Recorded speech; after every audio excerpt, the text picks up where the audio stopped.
right, so today I have Liz Lubeski with us. She is the tech integrator. So if Liz, if you want to talk a little bit about your position at Mannheim, that would be great. Okay. So I'm the coordinator of online learning and technology integration, K-12. Um, it's a long title, but what I currently do is I work with our hybrid teachers as our lead hybrid coach, with our teachers that are planning on creating blended and online courses, as well as technology integration throughout the district, whether that be apps for the iPad initiative, which is K through 4, or through our laptop one-to-one program that's 5 through 12. And I also help with our professional development in regards to instructional strategies as well as technology for staff. Great. So this new idea of mass customized learning is kind of something new that our district is looking at. How do you think mass customized learning will benefit our middle school students, and why mass customized learning? Well, I really don't like the name, to be honest with you, because it sounds like we're trying to make everybody the same. Like the whole mass customized thing Right. just kind of throws you off.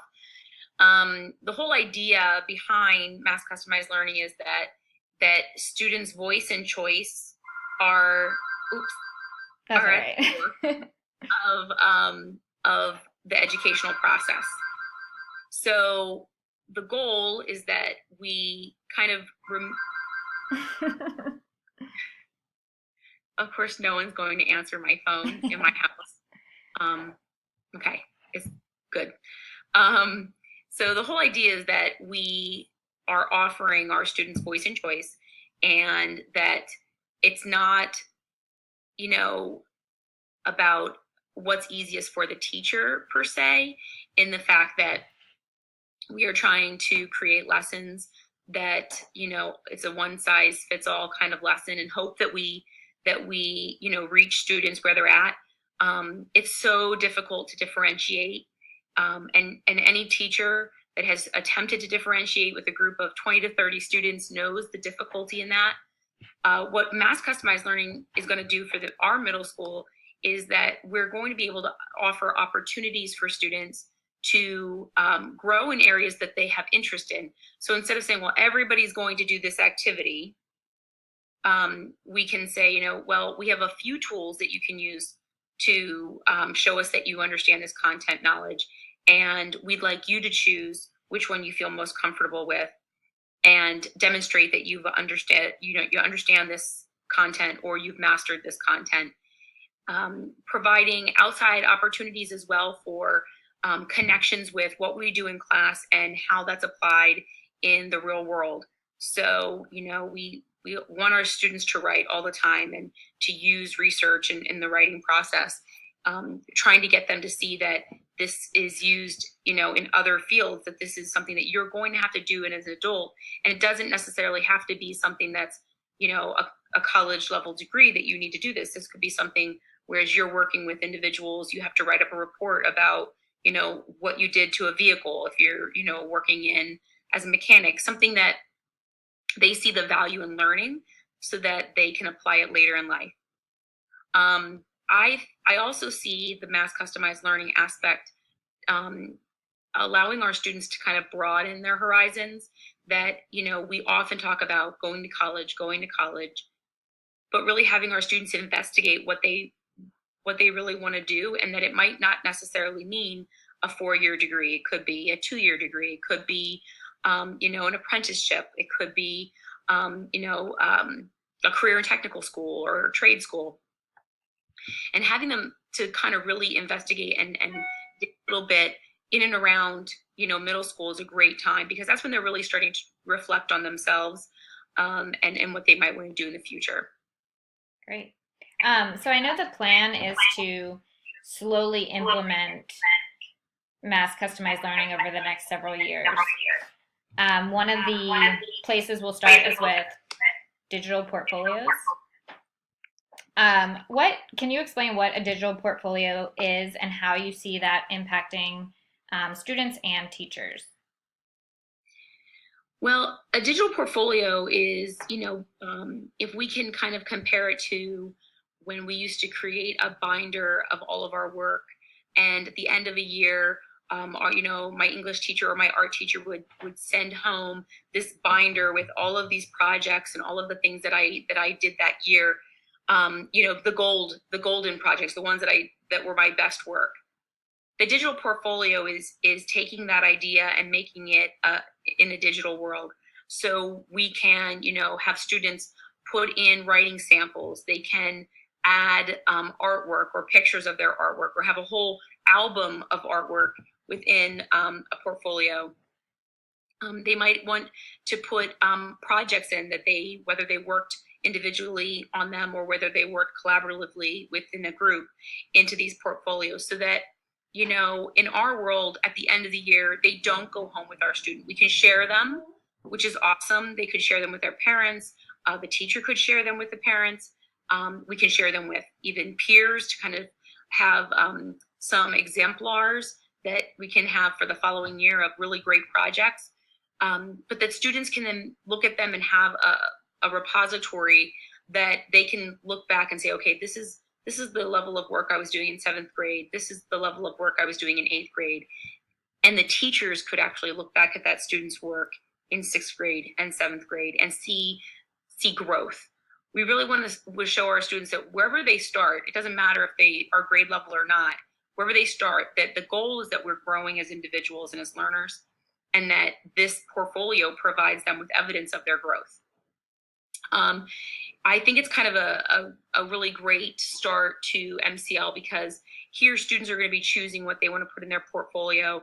We're also going to have areas in the portfolio where they reflect as a learner, maybe some online tools for them to use to see what kind of learner they are, how they learn best, to then reflect on those and say, okay, well, these are the ways I learn best. These are some of my weaknesses. Let's come up with a plan on how to maybe, firm up or strengthen these weaknesses as a learner. And then having that they can go and review those goals and review those plans, every couple of months, or, whether they're working with a homeroom teacher or, a mentor teacher, or that they work with the guidance counselor to kind of formulate, well, now these are things that we know about ourselves. Let's look at, professions that might lend themselves really nicely to what our strengths are. As professionals, for the teachers, like I said, teachers have the ability to kind of look back at those student portfolios. But as teachers, I think we should really be building our own portfolio of exemplar work. So, really great projects, rubrics that we've worked on that are really, true testaments to an assessment, where some rubrics you use them and you're like, I should have tested this out on a couple of projects first, because it's not really measuring what I wanted it to, and start really kind of collecting those really great exemplars, so that we have portfolios that we can share with our peers and can look at projects together and, share out what we're doing. Because I don't think we do that enough. We don't want to be boastful and say, look at this great thing I did. But in reality, that's what we should be doing. We should be sharing the really great things that are working for students. Yeah, I like that idea of sharing a teacher portfolio. Where do you think these portfolios would be housed? I know we had talked about Schoology. Is there another place to create a digital portfolio? Well, there's actually 2 places in Schoology. So we have the actual spot that's called Portfolios in Schoology that we're thinking of using for students. The other spot, there is a spot in Schoology that allows for a blog. When you click on your name, it comes up, it says, you can actually keep a reflection or a blog. I would really love to see on the teacher side, and it could be on the student side as well, but on the teacher side, I would love to see our teachers really kind of blogging and reflecting on what best practices that they're using in their classroom. And then that would also be considered a digital portfolio, because we have a digital stamp of ideas and things that they've been they've been writing about. I mean, you could also use, we have Seesaw. Seesaw is a great app, and it can also be used on the a PC, where you could have student portfolios housed as well. And I see that kind of being probably where maybe our elementary might lean towards having portfolios for the elementary students, because it's a little bit more elementary and user friendly for younger kiddos. Great. What do you think is the greatest benefit of a digital portfolio? I think I'd have to come back to the growth aspect, and that the portfolio doesn't go away.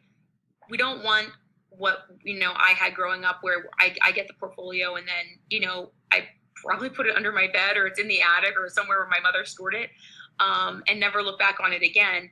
What's great about a digital portfolio, and especially one in Schoology, is that they follow the student. So within one click, they can look at something that they did the year before and see and literally pull them both up at one time and see the growth of let's say 2 writing samples. And I think that's the beauty of the digital portfolio. The biggest aspect is seeing that mastery and that growth that not only the professional teacher can see, but that the student recognizes and sees their growth as a student. I think it would be great too, as an English teacher, for a kid to pull up from the previous year, and then we could even, make a copy of it and see how we can make it better. I think there are so many things, that as they grow, we could do with some of that.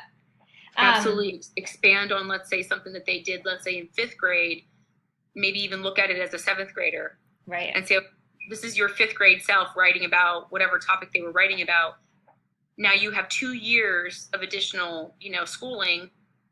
Now let's look at this and revisit it. What can we do? Let's look at that thesis statement that you wrote as a 5th grader. Right.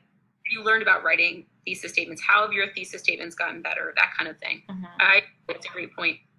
So then with the positive side, what do you think might be the biggest challenge that we would face with portfolios? Sorry, Allie, you cut out there. What was that? What do you think the biggest challenge would be with digital portfolios? Reminding students to put the items in the portfolio, as well as getting all of the staff on board, and kind of maybe even having that as a grade level discussion of, okay, if we have a 6th grade, because you teach 6th grade, so let's say we have a discussion as a 6th grade team. Okay, we're going to have a 6th grade portfolio. Is it just going to be one 6th grade portfolio? Is there going to be a 6th grade language arts portfolio, a 6th grade art portfolio, or is it just going to be a 6th grade portfolio? And then reminding teachers that that projects and work should be going into this portfolio, and that maybe even having some type of checklist that the students would be reminding the teachers, saying, hey, I'm supposed to have at least 2 art projects in my 6th grade portfolio this year, or I should have 3 writing samples, and I only have 2. How much time do we have left in the school year? Like, just kind of giving them that idea that these are the things that we'd like to see in their portfolio, and that not all students are going to remember that, but you're going to have those, eager students that want to please, that are going to remember that they need to have a certain amount of things in that portfolio, and just reminding staff that it's there and that they need to be, having their students submit things to it. Great. Well, thank you very much for meeting with me and answering some of those questions. It was my pleasure.